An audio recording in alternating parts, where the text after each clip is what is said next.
I mean, I think the biggest compliments I've received on social media have been people saying, you made me trust medicine again. And I went for a doctor's appointment that I've been putting off. Like, wasn't me. It wasn't me who they saw, but they felt that they had the knowledge that they needed and they understood the importance of going and they made that appointment. That's the whole reason that we do this. Welcome back to the Med Creator 101 podcast. I'm your host, Dr. Dustin Portela, joined as always by my co-host, Mimi Banks, founder of MB Social. And today our guest is someone who not only delivering babies and managing complex hormones, but also delivering millions of views. She's an OB-GYN, mom of 3, and a digital educator with over 1 million followers across social media. From blogging during med school to busting myths on TikTok, please welcome Dr. Fran. Thank you so much for having me. So nice to meet you. Nice to meet you guys. I was just saying, I'm glad that Dermoplast brought us together. I know. I mean, social media brings you all sorts of opportunities, so I'm just thankful when they come my way. Before we start, we always like to get to know our guests personally, beyond the bio, as we say, with a few questions. Are you open to answering questions? Of course. So, to start, overprepared patients or chill parents? Ooh, overprepared patients. Dustin? Chill. I think I'm a chill parent. Are you a chill parent? I'm German, and I don't think Germans are chill at all. So no, I am not a chill parent. I am a stern, strict parent who tries to do gentle parenting as much as I can. But also a very well-informed parent, I'm sure. Yes, I try. We're all learning. It's my first time parenting. I don't know what I'm doing. You have 3, I have 1. I'm still trying. I'm making it up as I go along. I think we all are. Yes, we are. Most used app on your phone? TikTok. Is there a content creator that you admire? There are so many. Oh my goodness. Who would I choose the most? I don't think I could choose. You can't make me choose. All right. If you don't have to choose one, is there a couple you'd like to call out for maybe inspiration or the type of content that they produce?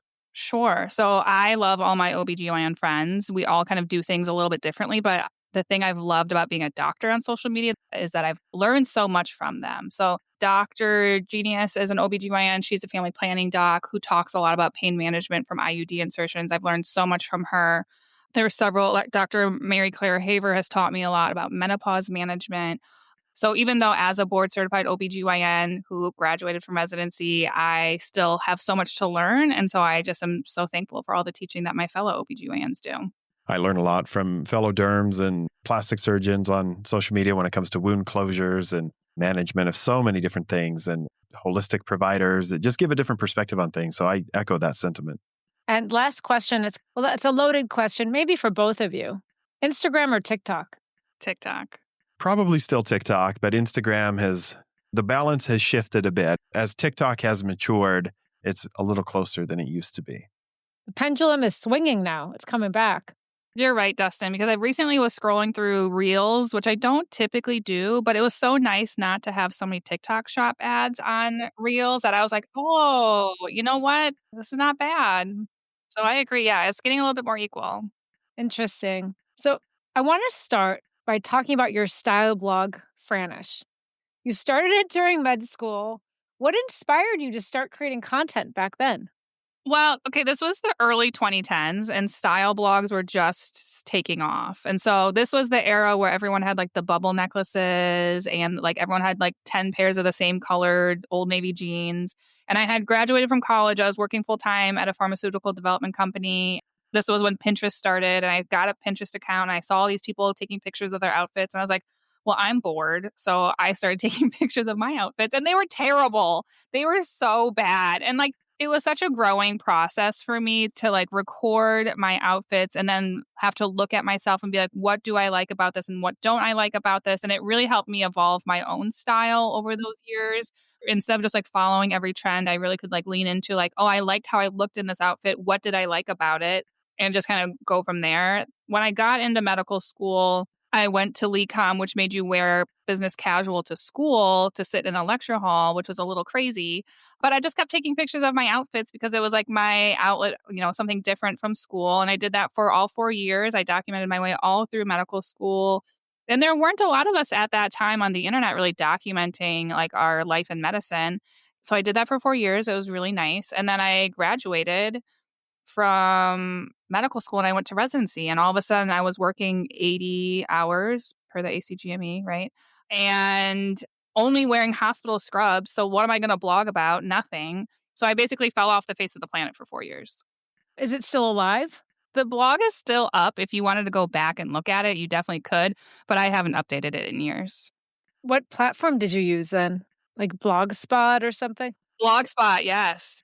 Fun fact that I don't think my husband actually knows is I had a blog about all of my dating at the time. I'm in my late 40s. I met my husband later in life. And while I was dating in New York City, I started an anonymous blog. Did I ever tell you about that, Dustin? No, I've never heard this story. And that sounds like a conversation we should have at some point. I know. And I tried to make it such an inconspicuous name that every once in a while I forget it. And I don't even think I know the login. So I did it so inconspicuously that I don't know if we can find it. That's incredible.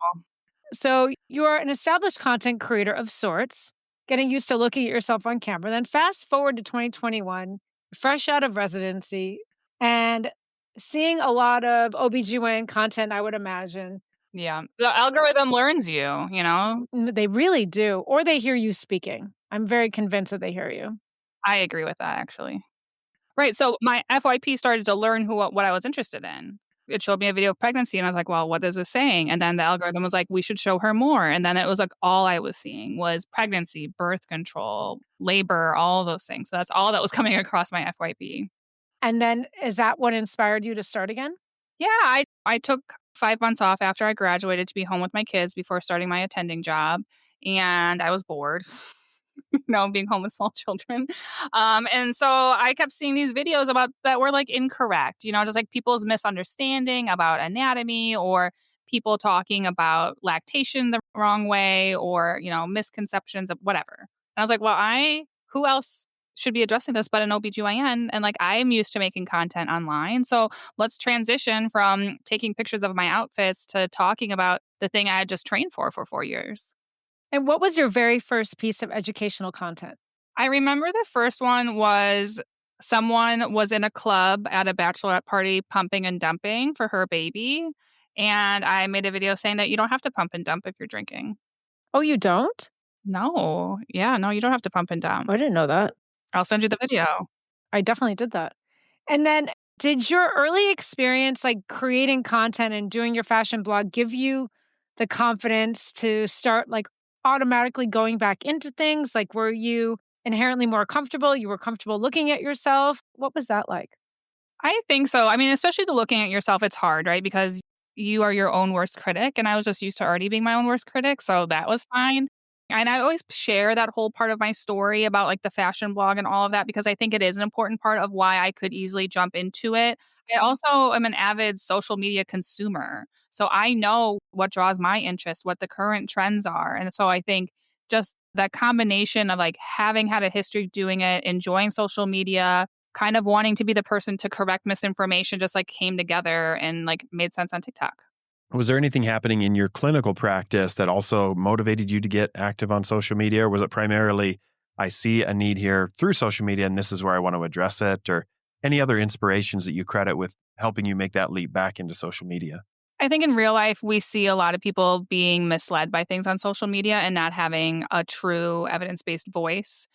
It was the same things over and over again. Birth control. I don't want to go on birth control. It's going to make me infertile. I don't want an induction because I'm going to get a C-section. Those kind of things. I saw a video and it said this, but the person who said that was not qualified to say those things. So it was definitely real life too coming in. And I see it still every single day in my real practice. We're well, I saw this video or I saw someone said this. And I'm well, let's talk about why that's not based on science. And was it a jump for you to go from photographic content into video content? When you joined in TikTok in 2021, it was all about short form video. Was that a pretty natural transition for you, or was it kind of a challenge to take that new format? I think because TikTok makes it so easy to create content, you don't have to do a lot of editing if you don't want to. It's a very user friendly. I find it much easier than making YouTube videos, right? Where you have to go into a different platform, have to edit, you have to use a different camera. I just took my iPhone and I, for a long time, actually just held it in my hand. I wasn't even putting it on a tripod or anything. So I was just doing it on the go and it was just easy. And I think that's what made the leap easy, is that TikTok as a platform makes it easy. Yeah, it was a low barrier to entry. So you're just on your phone wherever you have a second to do it, not using any fancy lighting, no special microphones. It's just the tools that your phone gives you. Exactly. And I mean, I did that for probably 2 years. I didn't even have an Octobuddy or anything. And even today, I still don't. I use tools now that I can use my back camera because the quality is better, but I still don't use a microphone. I don't do anything crazy because I don't have the time. Like, I work full time. I've got 3 kids. If I had the time, I'd love to get better. But I think just making small tweaks over the last couple of years has gotten it to the point where I'm happy with the time that I have. And as you alluded to, you've got a busy clinical practice. I don't know how much you're working in the clinic versus I'm sure you have surgical days and delivery days and on call. You're creating content. You've got 3 kids of your own. How do you balance it all? So I've really learned to carve out little moments to get my work done in all spaces so that I'm kind of not feeling like I'm pulled in all directions. So I drop my daughter off before she goes to kindergarten. My husband takes the other 2 boys to daycare. I get to work about 40 minutes before I start seeing patients. And for 30 of those minutes, that is my content creation time. The lighting is the best in my office during that time. There's no one else around, and I can just crank out 1 video, 3 quick videos, whatever I need to work on in that time. And that's the only time I film. I don't film hardly ever at home. I don't film on the weekends. I don't film in between patients. That is my window of time that I have to get my work done. And if I have some time over lunch to edit the video, then great. If not, usually then everything else gets put off until my kids are in bed around 9. And that's when I answer my emails and edit some videos. So I've just found pockets in my life to be able to dedicate to a certain thing. And then I go back to my other job duties. And have you enlisted any help in the process, video editors or an intern to help post or anything like that? Or is this a one-woman operation largely? So I do all my own editing. I don't think I could send a raw video to someone. I think I would die of embarrassment. That sounds terrible. I have to restart what I say all the time because I can hear myself saying it wrong or whatever. So no one will ever see the raw footage. I hired someone to post on my Facebook page, mostly because I wanted to be able to help that person out financially. And then I have a management team who helps coordinate my ads that I work on. Very good. And so I think this is illustrative of, that process. Even with somebody with over 1 million followers, you don't need a lot in order to get started on social media.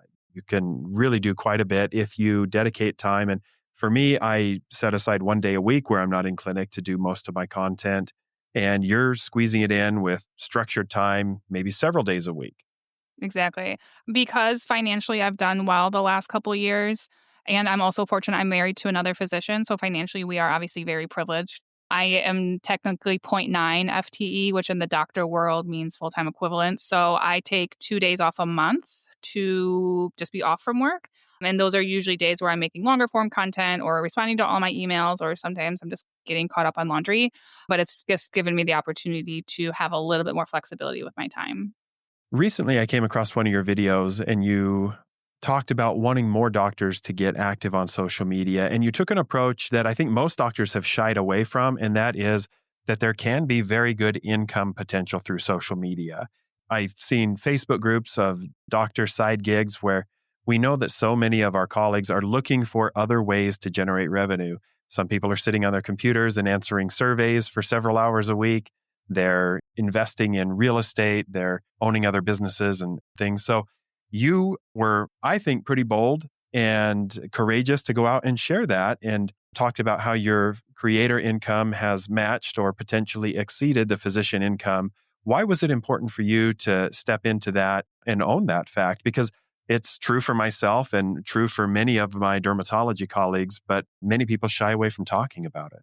I was never going to say that out loud, but I was asked by ACOG, so our American College of Obstetrics and Gynecologists, to give a talk at our annual meeting this past May about doctors on social media and how to combat misinformation. And after that, a fellow OB-GYN came up to me and she was like, "Hey, don't you make money from all of this?" And I was like, "Yeah, I do." And she goes, "I think if people knew that you could make money from this, that more people would do it." And I was like, I had never thought about it because yes, in 2025, I will make more money from social media than I do at my full-time job as a physician. And last year I made close to that. And the year before that, I made a third of that. And that was never my goal starting all of this. I didn't think in 2021 when I was talking about pumping and dumping that in 2025 I would be making money from it. I did it because I enjoyed it, but I see the misinformation and there's not enough of us to make all the videos, right? And I'm sure, Dustin, you get tagged in all sorts of things too. And there's just not enough time to address everything. And everyone has different interests. I talk a lot about PCOS, but someone probably has much better at talking about endometriosis. It's not me, but someone else is. And I need that person to be there, to be that voice of reason and that voice of evidence and really being like a source of truth for people. And every doctor has so much to say that it can't just be one person. And I really just want other doctors to put their voices out there. And just like you said, there's so many people who are looking for that side gig who, yes, we make really good money, but we also are 10, 15 years behind everyone else, right? My 401k only started growing when I was 34, right? What versus everyone else who started at 24. Me and my husband have $700,000 worth of student loans still to pay off.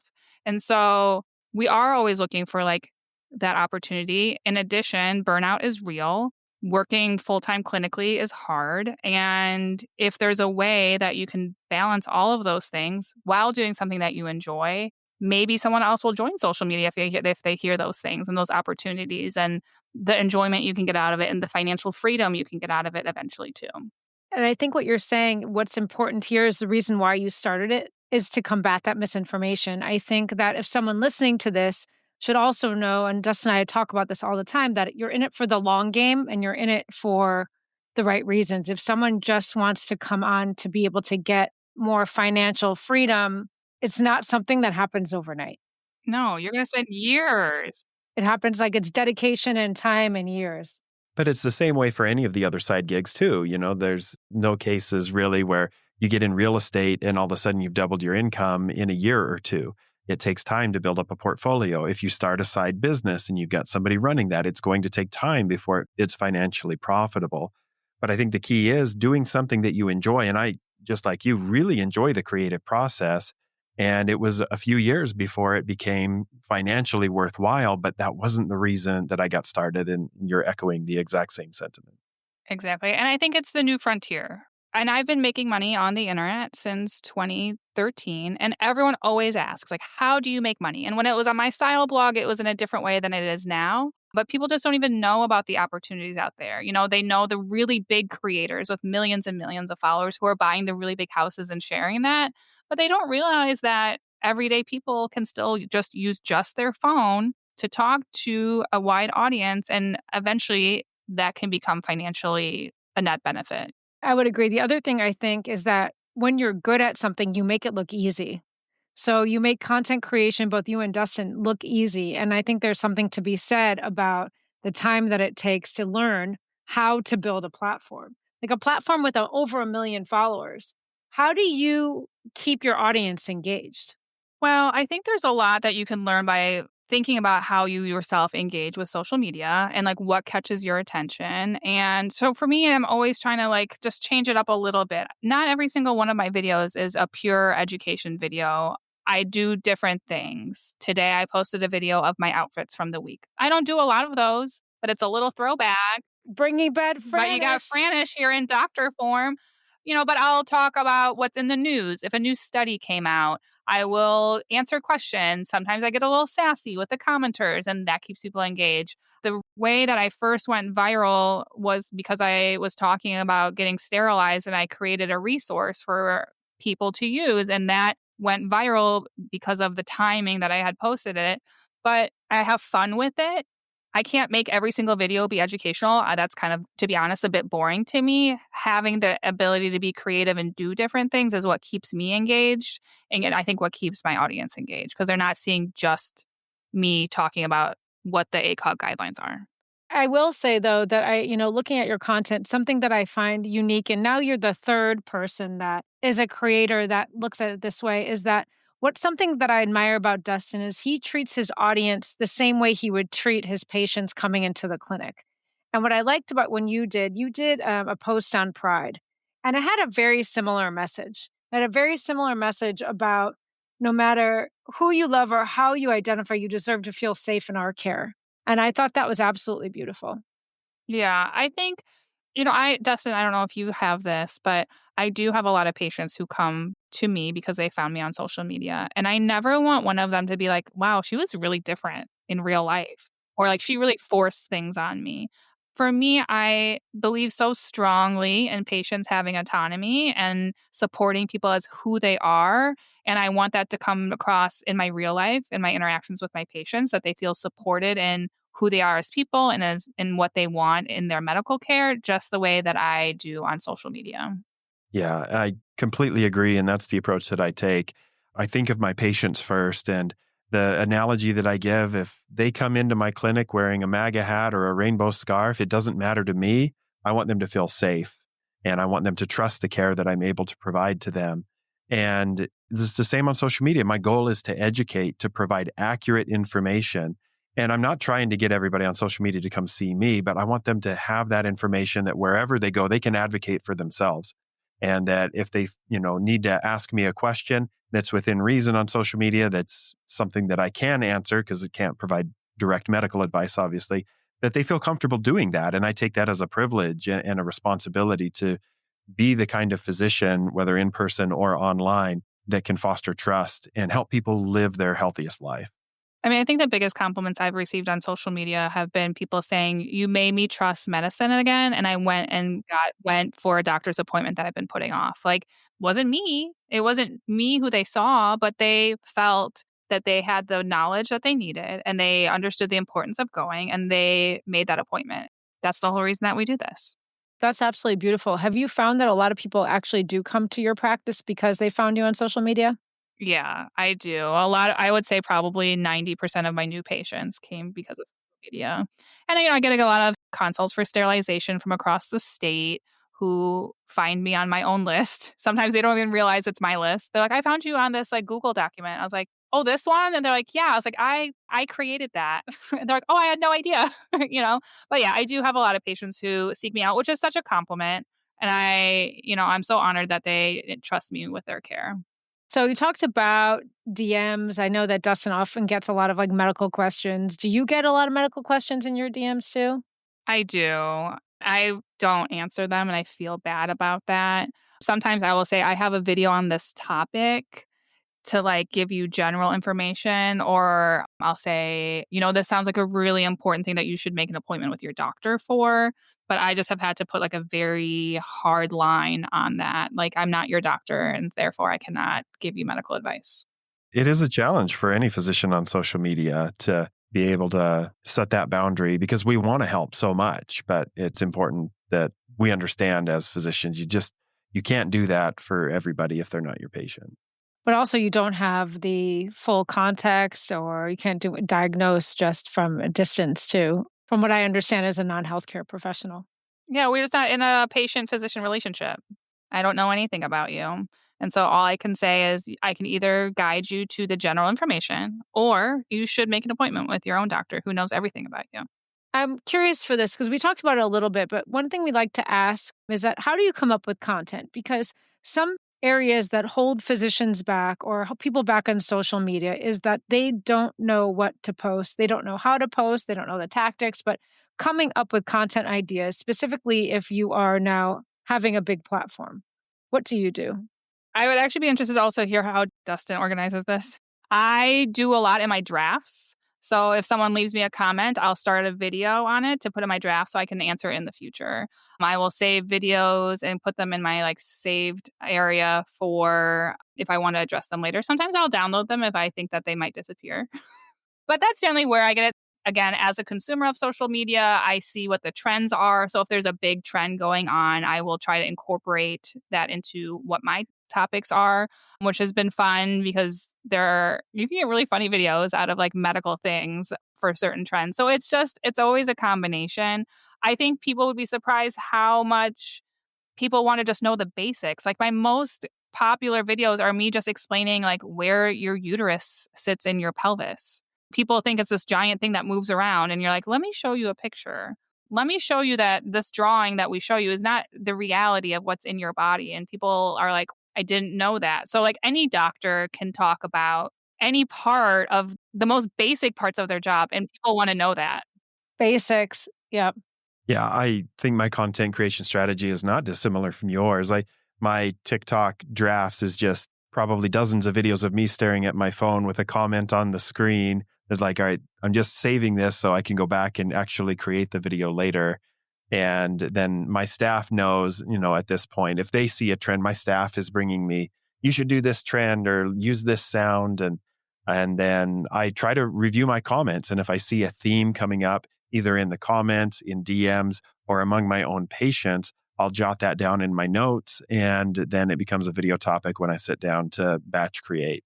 Just one more question about your partnerships. Two-part question. Who was your first partnership, if you remember who that was? And then I'm curious to know more about the kinds of brands that you work with. I think one of the first people I worked with was a COVID test in 2022, which that was still peak COVID time. I talked a lot about COVID and pregnancy and vaccinations and all of that. So I was really excited because that was like a very natural fit for me. When it comes to working with companies now, I say no to way more than I accept. As a gynecologist, you can guess that a lot of people come to me and be like, will you talk about this vaginal supplement? Will you talk about this vaginal supplement? Will you talk about this vaginal supplement? And so supplements, I do talk about evidence-based supplements online, but that's kind of like a hard stop for me.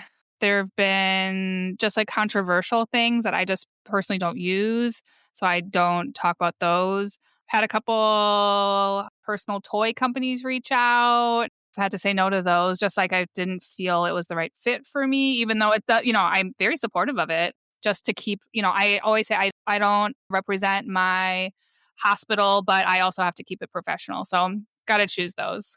And who are you likely to partner with? I know we did a partnership with Dermaplast. So I'm most likely to partner with people who I already use and talk and recommend in real life, right? That Dermaplast I personally used when I had my babies. My patients all go home with a Dermaplast bottle from the hospital. So that's such an easy fit. I use this every single day. Of course, I'm happy to work with a brand who I already know and love. That is such a logical fit for me. Which totally makes sense. I can speak for Dr. Portela. He thinks the same way also and I think that's what makes a partnership even stronger. So for people who are thinking about partnerships, think about who is a natural fit. And then my suggestion is start mentioning them, use them, show them so that the brand or whoever you want to partner with, actually, you can get their attention. Is there a brand that you haven't worked with that would be a dream collab for you? Do you want to put that out in the universe? Yeah, put it out there, put it in the universe. So manifest it. I love it, manifesting it. I would love to work with like someone who's doing pap testing, STI testing, something that I feel very strongly about and something I practice so much in my real life that it's a logical fit to work with someone who is working on those things. I also am very lucky. I'm currently in a partnership with a form of birth control that I use all the time, but I would also love to work with other brands who I so trust personally, professionally, have talked about dozens and dozens of times. So that would be my other big dream. As you're talking about all of these things, you're seeing the questions that women are asking. They're coming to you because they trust you on social media. Is there a question that you wish more women would be asking their own OB-GYNs? Is there something that you think that is like grossly misunderstood that more women need to ask about? I think we're in a big resurgence of really understanding and supporting our patients through perimenopause and menopause. And so I think just having those preemptive discussions about what is menopause? What does perimenopause look like? What will my own treatment options look like? Is that something that you are well versed in? If you've had an OB-GYN who took care of you through all of your pregnancies, but they're not very well versed in perimenopause and menopause, and you're getting to that age, maybe now is the opportunity to see if there's someone else locally better for you as you're making that transition. And so I am trying to have those conversations with my patients, especially during their annual exams as we're getting into your 40s and we're talking about periods. And I'm like, listen, this is what menopause is. This is what perimenopause is. Let's talk about, if you have these concerns, let's make an appointment and talk about it. I think that's really good because a lot of the times they have that relationship. And then I think that it's an area of women's health that's often neglected, and we just let people go off and suffer the consequences of dropping hormones when there are a lot of excellent treatment options available if patients are knowledgeable and if providers are knowledgeable. And again, social media has made such a difference, right? Now there's doctors who are talking about menopause, and now people are like, oh, I do have hot flashes, and now I know I need to make an appointment to talk about it. And I know what the evidence is. I know what the guidelines are, and I can advocate for myself. I don't like the phrase, I did my own research, but I love the phrase that I educated myself. And I want people to use us as physicians to educate themselves online to then take it to their own doctors. I love that. We actually spoke with Dr. Doris Day, and who specializes in graceful aging. So we talked actually a lot about this, and she specializes in talking about menopause on social. Yeah, I mean, there's a lot of people who do that. Even tomorrow, I do one telehealth day a month where I work from home and I see about 25 patients a day. And I think 23 of them are just hormone replacement therapy, perimenopause management, all sorts of things. Patients want it. So I think we need to meet them and give that to them. We need to be knowledgeable in a thing that affects 50% of the planet eventually. We need to really be those people for them. And again, going back to the first question, I became a better doctor because of social media, because I had doctors more knowledgeable than me talking about things like hormone therapy, and I learned so much from them. And then I did my own educating, and now I am a better doctor because of that. That's incredible. Thank you so much for joining us today. I really enjoyed getting to know you. Yeah, this was so nice. Dustin, I've been such a fan of yours for so many years. So this is such an honor. And I'm just thank so you. thankful that we got to have this opportunity to chat. Oh, that means a lot. And I've enjoyed your content as well. And I've shared yours with some of my own patients who were obviously working on the skin, but they're having these questions about the hormones and they're misinformed about hormone replacement therapy options. And you've been a great resource, not only for me as a fellow physician, but my own patients. So thank you. That's so kind. And now for those other physicians on social media who are curious to follow you, or if there are, consumers and patients listening to this, where's the best place to find you online? So you can find me on TikTok, Instagram, and Facebook at Paging Dr. Fran. I like the throwback to the old pagers that we all carried in residency. Maybe you still do as an OB, but I don't take call the way that many OBs do. Nope. Currently don't have a pager, but did in residency. So there was times where I had 4 pagers on my belt. So not that much of a throwback. Yeah. When I was in junior high and a couple of friends got pagers, I wanted one so bad. And when I finally got one in residency, it was not nearly as fun as I thought it would be. Yeah. It was fun for 5 minutes. Yeah. And then I was like, I don't want this. This has really been a joy, and it's good to get to know you on a closer level. And we want to thank all of our audience for tuning into this episode and hope you found it as fun and entertaining and enjoyable and educational as we have. It'd mean the world to us if you left a 5-star review for the Med Creator 101 podcast, wherever you listen to podcasts, and shoot us your questions on Instagram at MedCreator101, and we'll catch you on the next episode.